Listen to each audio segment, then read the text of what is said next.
नमस्कार दोस्तों, कैसे हो आप सभी। आई होप कि आप अच्छे होंगे, आपकी पढ़ाई अच्छे से चल रही होगी। आज हम 11th के स्टूडेंट्स के लिए फिजिक्स से रिलेटेड वीडियो लेकर आए हैं। इस वीडियो में हम थर्ड चैप्टर समतल में गति मोशन इन ए प्लेन से रिलेटेड एक और महत्वपूर्ण टॉपिक लेकर आए हैं। आज का हमारा टॉपिक रहेगा सदिशों का घटकों में वियोजन।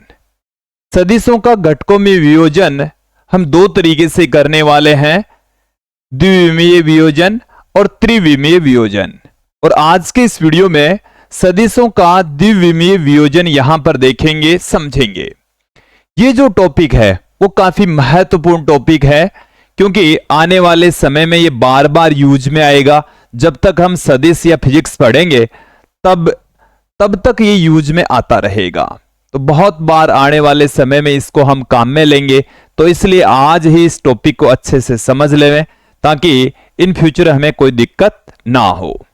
विद्यार्थियों, यदि आप हमारे YouTube चैनल पर नए हैं तो चैनल को सब्सक्राइब कर लीजिए, साथ में बेल आइकन भी दबा दीजिए ताकि आपको आगे की वीडियोस की नोटिफिकेशन मिलती रहे। अब मैं इस वीडियो को स्टार्ट करता हूं। टॉपिक का नाम है सदिशों का द्विविमीय वियोजन। हम यहां पर एक सदिश लेंगे और एक कार्टेशियन कोऑर्डिनेट सिस्टम लेंगे। उस सदिश को उस कार्टेशियन कोऑर्डिनेट सिस्टम में यहां पर हम रख देंगे, फिर उसका समकोणिक घटकों में वियोजन करेंगे। चलिए, इसके लिए मैं आपके सामने एक डायग्राम रख देता हूं।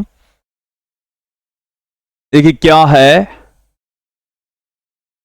ये हमारे पास में इस तरफ तो है ये अक्ष अक्ष, ये अक्ष एक्सिस है, और इस डायरेक्शन में ये हमारे पास में है वाई अक्ष। दोनों एक्सिस हैं। ये दोनों अक्ष जहां प्रतिच्छेद करती उसको हम कहते हैं मूल बिंदु। अब देखिए, यहां से हम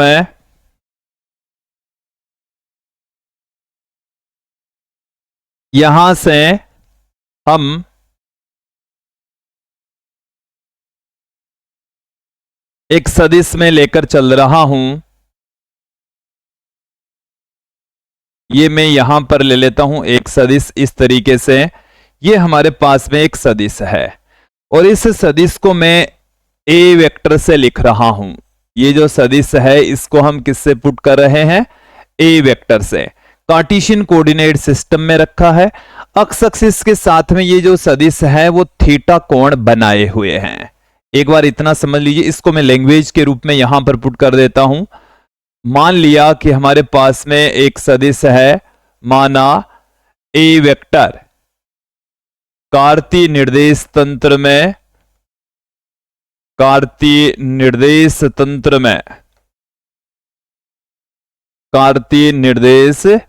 तंत्र में अक्ष अक्ष के साथ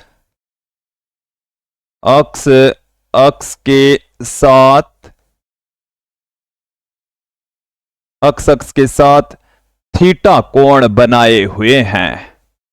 थीटा कोण बनाए हुए हैं।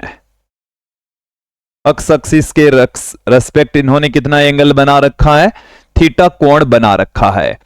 अब ये जो ए है हमारे पास में एक सदिश है, इसका मान अक्ष एक्सिस दिशा में कितना है, इसका मान वाई एक्सिस दिशा में कितना है, ये हमें समझना होगा। वही इसके घटक कहलाते हैं।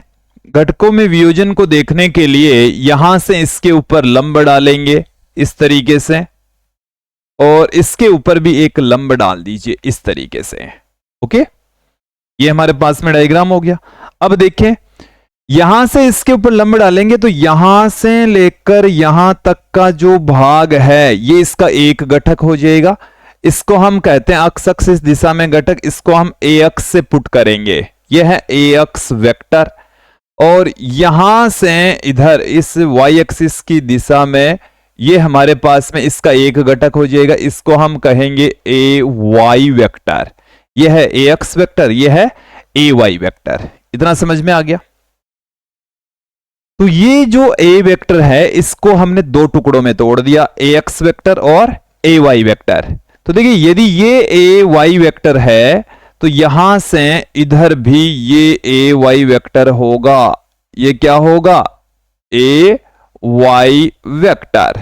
ओके, अब मैं इसके अंदर त्रिभुज सदिश नियम यहां पर लगा दूंगा तो क्या आ जाएगा, आप यहां से देखेंगे चित्र से,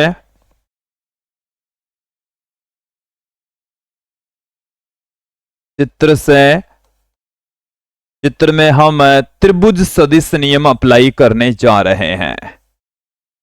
त्रिभुज सदिश नियम से त्रिभुज सदिश नियम से त्रिभुज सदिश नियम क्या कहता है कि दो लगातार भुजाओं के अनुदिश दो सदिश हैं, ए एक्स वेक्टर और ए वाई वेक्टर, और इन दोनों का मान त्रिभुज की तीसरी भुजा के विपरीत क्रम में जो सदिश है उसके बराबर होगा। तो ये वाली जो वैल्यू है ये बराबर होगी, तीसरी वाली भुजा है ए वेक्टर, ये बराबर होगा ए एक्स वेक्टर प्लस ए वाई वेक्टर। इसको हम दे देते हैं समीकरण 1।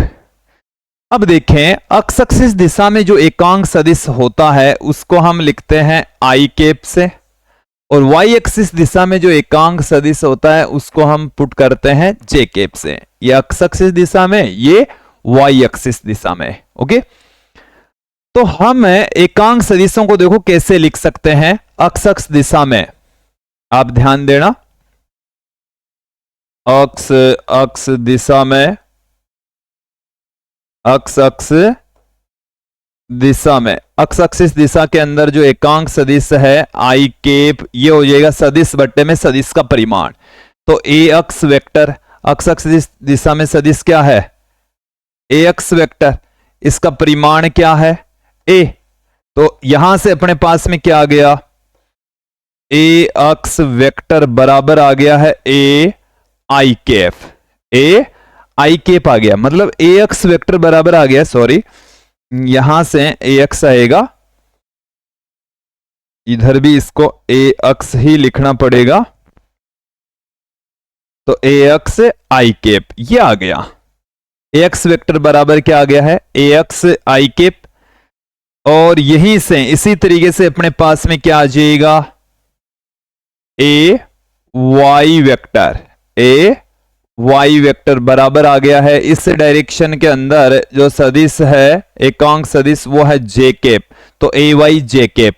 अब इन दोनों की वैल्यू को उठाकर हम समीकरण 1 में पुट कर देंगे, इसको भी देता हूं समीकरण 2, इसे हम देते हैं समीकरण 3। तो समीकरण 1 और 2 को उठाकर हम किस में पुट कर देंगे, 2 और 3 को 1 में पुट कर देंगे, 2 व 3 को समीकरण 1 में रखने पर, समीकरण 1 में रखने पर क्या आ गया अपने पास में, ए वेक्टर बराबर ए एक्स वेक्टर की वैल्यू है ए एक्स आई केप, तो ए एक्स आई केप प्लस ए वाई वेक्टर की वैल्यू है ए वाई जे केप, ए वाई जे कैफ, ये आ गया हमारे पास में। तो ये एक और महत्वपूर्ण रिलेशन आ गया है, इन रिलेशंस को ही हमें यहां पर समझना होगा। तो देखिए इस तरीके से ये घटकों के रूप में है, जो सदिश है उसको हमने घटकों के रूप में लिख दिया है। अब मैं यहां पर इनके परिमाण आपको बताने वाला हूं। सदिशों का द्विविमीय वियोजन हमने कर दिया है, ए वेक्टर है, इसको हमने ए एक्स वेक्टर और ए वाई वेक्टर के रूप में लिख दिया। इस ए एक्स वेक्टर को हम ए एक्स आई केप और ए वाई वेक्टर को ए वाई जे केप में लिख सकते हैं। तो अपने पास में समीकरण 1 और ये समीकरण 4, इस तरीके की 2 समीकरणें हमें प्राप्त हो जाएगी। ओके, ये वाला यहां तक आपको समझ में आ जाना चाहिए। अब मैं यहां पर इनके परिमाण की बात करता हूं, किसकी बात करूंगा, यहां पर इनके परिमाण की बात करूंगा कि परिमाण कितना होगा। चलिए देख लेते हैं। हमने देखिए क्या क्या निकाल लिया है, वो रिलेशन तो मैं यहां पर आपके सामने रख देता हूं। ए वेक्टर बराबर ए एक्स वेक्टर प्लस ए वाई वेक्टर, एक रिलेशन तो हमने ये देख लिया, महत्वपूर्ण रिलेशन। इसी रिलेशन को हम क्या लिख सकते हैं, ए वेक्टर बराबर ए एक्स आई केप प्लस ए वाई जे कैप, इस तरीके से हम पुट कर सकते हैं। ओके, आप यहां से अब मैं इसका परिमाण निकालूंगा। परिमाण निकालने की भी हमारे पास में अलग अलग मेथड है, अलग अलग तरीके हैं। हमें इस घटकों का जो मान है, अब इसके जो परिमाण है वो मैं लिखने जा रहा हूं, अलग अलग तरीके से लिखेंगे। चलिए एक बार इन सबको मैं यहां से हटा देता हूं। परिमाण निकालने हेतु देखिए हमारे पास में अलग अलग मेथड है, उन्हीं मेथड्स का हम यहां पर प्रयोग करेंगे। सबसे पहले तो चित्र से मैं निकालूंगा। देखिए ये वाली जो भुजा है इसका परिमाण है AX, ये वाली जो भुजा है ये इसका परिमाण है A। तो यहां से AX और A के बीच में हम एक रिलेशन निकाल लेते हैं cos थीटा से। cos थीटा बराबर क्या होता है, आधार बट्टे में कर्ण, आधार बट्टे में होता है कर्ण होता है। तो देखिए थीटा के सामने वाली भुजा लंब होती, ये आधार हो गया, ये कर्ण हो गया। तो इसमें आधार तो हो गया AX और कर्ण हो गया A। तो AX बराबर क्या आ गया अपने पास में, A cos थीटा, यह आ गई समीकरण 3। वैसे हमने पहले दे दी, दोबारा दे दी मैंने। पुनः चित्र से ही देखेंगे साइन थीटा, साइन थीटा। तो देखो इसी ट्रायंगल के अंदर देख लीजिए साइन थीटा बराबर होता है लंब बट्टे में कर्ण। साइन थीटा बराबर क्या होता है, लंब बट्टे में कर्ण। तो लंब है वो थीटा के सामने वाली भुजा होती जो कि AY के बराबर है, इसके इक्वल है, AY के बराबर। कर्ण कितना है A, तो अपने पास में क्या आ गया, AY बराबर आ चुका है A sine theta, A sine theta. और इसको हम दे देते समीकरण 4। देखिए समीकरण 3 और 4 की सहायता से हम परिमाण निकाल सकते हैं, चित्र की सहायता से भी हम परिमाण फाइंड आउट कर सकते हैं। दोनों ही तरीके मैं आपको बता देता हूं कि समीकरण 3 और 4 का वर्ग करके जोड़ दीजिए। समीकरण 3 और 4 का वर्ग करके आपको क्या कर देना है, जोड़ देना है। समीकरण 3 का वर्ग करे, 4 का वर्ग करे और जोड़ दीजिए। क्या आएगा, AX square plus A Y square बराबर, इसका स्क्वेयर करेंगे तो A cos theta, A cos theta का स्क्वेयर प्लस इसका स्क्वेयर करेंगे A साइन थीटा का स्क्वेयर। यहां से हमारे पास में ये पड़ा है AX square plus A Y square बराबर, इन दोनों में से स्क्वेयर कर लीजिए। चलिए एक बार एक पद और बढ़ जाएगा, एक लाइन और बढ़ जाएगी, A cos square theta plus A square sine square theta, ये आ गया अपने पास में। ठीक है, इन दोनों टर्म्स में से हम A स्क्वेयर कॉमन ले लेते हैं, तो AX square plus AY square बराबर A स्क्वेयर यहां से हम कॉमन ले लेंगे। तो अपने पास में देखिए इन दोनों में से लेंगे तो एक जगह से तो रह गया अपने पास में साइन स्क्वेयर थीटा, यहां से रह गया cos square theta. Sine square theta plus cos square theta ये होता है 1, तो ये कितना रह गया, A स्क्वेयर बराबर AX square plus AY square रह गया। और A बराबर अपने पास में क्या आ गया, यहां से अंडर में AX square plus AY square, ये रह गया। ओके, तो देखिए हमारे पास में कौन कौन से रिलेशन आ चुके हैं, ये आपको यहां तक समझ में आ गए होंगे। अब मैं यहां पर मिटाऊंगा वो रिलेशन, जो काम के वाले रिलेशन है मैं एक जगह इकट्ठा करता जाऊंगा। आए कहां से वो मैंने आपको क्लियर कर दिया है एक बार। अब यहां से मैं हटाऊंगा इन सब को, ये सब काम के हैं भाई। अब जो मैंने छोड़े हैं ये सब काफी यूजफुल है। चलिए एक जगह पर इकट्ठा कर देता हूं इनको। AX का मान कितना है, AX की वैल्यू आ गई है A cos थीटा, यही वाला है जो बार बार यूज में आएगा। AY कितना है, A साइन थीटा, ये भी बार बार यूज में आएगा। इसलिए आप इन रिलेशंस को अच्छे से ध्यान में रखें, दिमाग में रखें।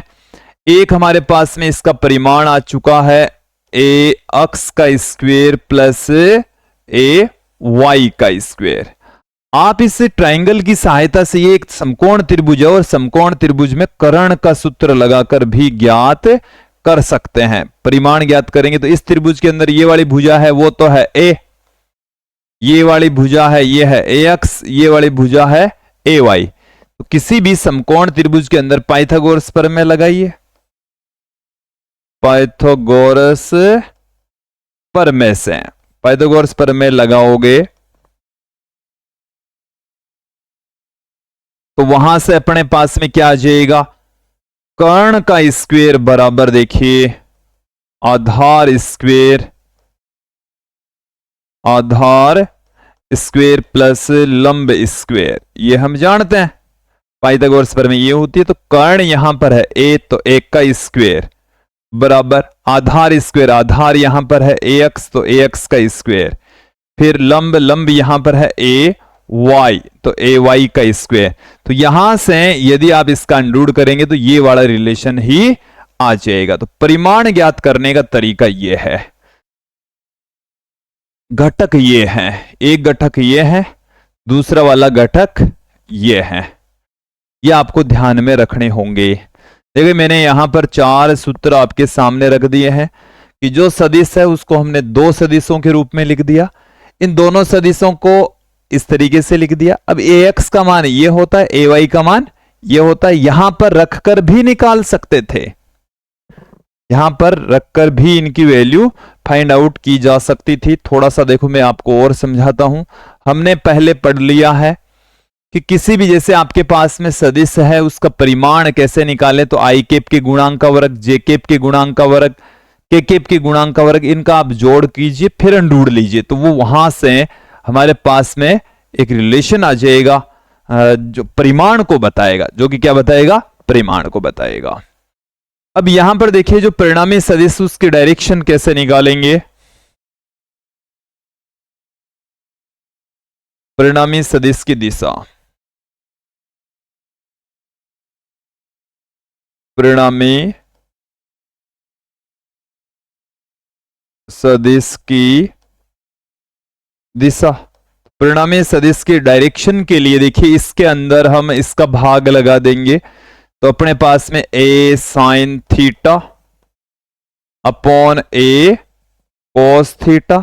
ए साइन थीटा की जो वैल्यू है वो हमारे पास में है ए वाई, ए कॉस थीटा की वैल्यू है ए एक्स। ऐसे ए कैंसिल हो गया, sine theta upon cos theta ये हो गया है टेन थीटा, तो टेन थीटा बराबर आ गया है ए वाई अपॉन में ए एक्स।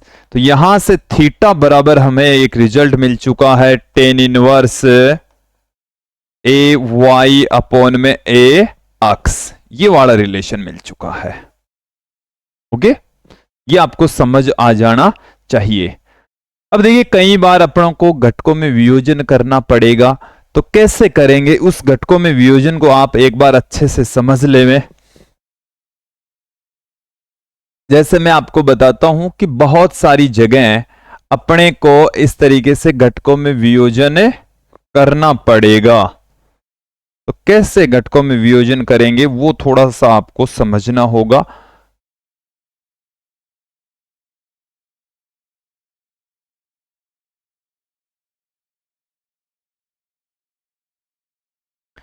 देखिए जैसे मान लीजिए कि ये आपके पास में कोई सदिश है, ये है कोई भी सदिश है, जैसे मान लीजिए कि ये हमारे पास में इलेक्ट्रिक फील्ड है ई वेक्टर, क्या है, इलेक्ट्रिक फील्ड ई वेक्टर। तो आपको क्या करना है, इन चीजों पर ध्यान दें कि इस ई वेक्टर का यदि ये एंगल थीटा है तो यहां से इसके ऊपर लंब डालना है। मेरी जो बात है उसको आप ध्यानपूर्वक समझ लें।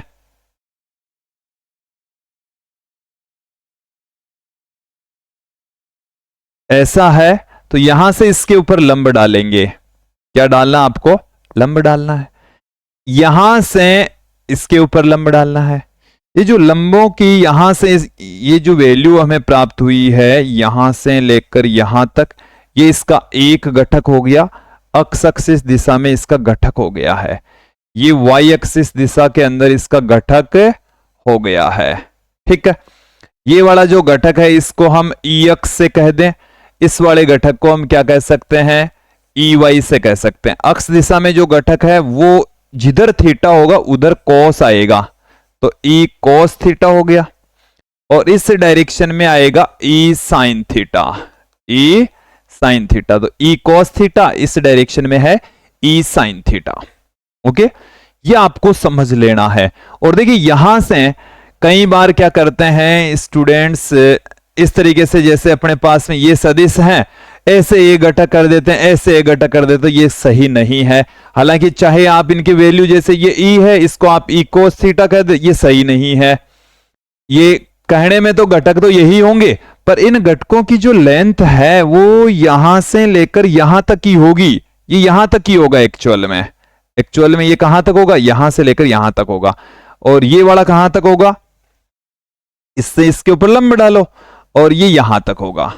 ठीक है ना, तो ये आपको स्पेशली ध्यान में रखना है, यही चीज मैं आपको समझा रहा हूं, वो आपको समझनी है। ठीक है, और यदि यहां पर एंगल जिस जैसे मान लीजिए कि ऐसे कोई सदिश है और ये वाला एंगल थीटा है, तो अब की बार क्या होगा, यहां से इसके ऊपर लंब डालें, यहां से इसके ऊपर लंब डालें। जैसे मान लीजिए कि ये आपके पास में सदिश है A, तो इस डायरेक्शन में इसका घटक हो जाएगा A cos थीटा, और इस डायरेक्शन में इसका घटक हो जाएगा A sin थीटा। ये वाला जो घटक होगा वो A cos थीटा, और ये वाला जो घटक होगा वो A sin थीटा। इस तरीके से इसका घटकों में वियोजन कर देंगे, क्लियर कर देंगे, तो ये बार बार यूज में आते रहेंगे। तो विद्यार्थियों ये था आज का हमारा वीडियो, जिसमें हमने सदिशों का घटकों में वियोजन देखा, और 2 डायमेंशनल कोऑर्डिनेट सिस्टम में किसी सदिश को हम किस तरीके से वियोजित कर सकते हैं ये समझा, देखा। और मुझे उम्मीद है आज का जो हमारा टॉपिक है वो आप लोगों को अच्छे से समझ में आया होगा। आज के लिए इतना ही, नेक्स्ट वीडियो में घटकों का त्रिविमीय वियोजन लेकर आएंगे। धन्यवाद दोस्तों।